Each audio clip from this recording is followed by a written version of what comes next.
ભાવનગર નાગરિક સહકારી બેંક દ્વારા ચેરમેન ધર્મેન્દ્રભાઈ મહેતાની આગેવાની નીચે સમગ્ર બોર્ડ ઓફ ડિરેક્ટર અને સમગ્ર બોર્ડ ઓફ મેનેજમેન્ટ દ્વારા આપણા ભાવનગરના શહેરના પ્રમુખ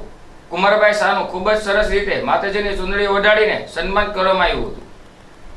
ભાવનગર નાગરિક સહકારી બેંક દ્વારા ચેરમેન ધર્મેન્દ્રભાઈ મહેતાની આગેવાની નીચે સમગ્ર બોર્ડ ઓફ ડિરેક્ટર અને સમગ્ર બોર્ડ ઓફ મેનેજમેન્ટ દ્વારા ભાવનગર શહેરના શહેર ભાજપ પ્રમુખ કુમારભાઈ શાહનું ખૂબ જ સરસ રીતે માતાજીની ચૂંદડી ઓઢાડીને સન્માન કરવામાં આવ્યું, જેમાં કુમારભાઈના માર્ગદર્શન નીચે 44 સીટ મહાનગરપાલિકાએ મેળવી તેમજ ગુજરાત આખામાં ભાજપનો ભગવો લહેરાયો અને 3 રાજ્યમાં ભારે બહુમતીથી કેસરીઓ લહેરાયો અને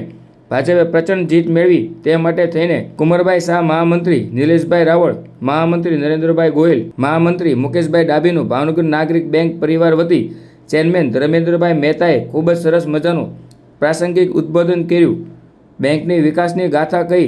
અને આ બેંકને આપણે 500 કરોડના બિઝનેસ સુધી પહોંચાડવો છે તેવી વાત કરી અને બધાના સહકારથી બધાની ટીમથી આ કામ થઈ શકે તેવી ધર્મેન્દ્રભાઈ મહેતાએ કુમારભાઈને વચન આપ્યું અને સાથોસાથ કુમારભાઈએ પણ તેમના ઉદ્બોધનમાં છેલ્લા 2.5 વર્ષની બેંકની વિકાસ યાત્રા વિશે વાત કરી અને બેંકને વધારે ઊંચાઈ પર લઈ જવા માટે હર હંમેશા હું બેંકની સાથે જ છું અને તેમને આપ્યું કે આપણે ભાવનગર નાગરિક સહકારી બેંકને ટોચના સ્થાને લઈ જઈશું, ખૂબ જ પ્રગતિ કરીશું અને બધા ટીમથી સાથે રહીને આપણે કામ કરીશું અને નાગરિક બેંકના હોદ્દેદારો તથા સ્ટાફ પરિવારને કહ્યું કે ગમે ત્યારે અડધી રાતે હું આ બેંક માટે ઊભો છું અને આવી સરસ મજાની શહેર પ્રમુખ કુમારભાઈ શાહે વાત કરી અને અંતમાં આભાર વિધિ આપણા વાઇસ ચેરમેન રામભાઈ રાઠોડે કરી હતી અને સમગ્ર કાર્યક્રમને સંચાલન આસિસ્ટન્ટ જનરલ મેનેજર ભાવેશભાઈ ગાંધીએ કરેલું હતું।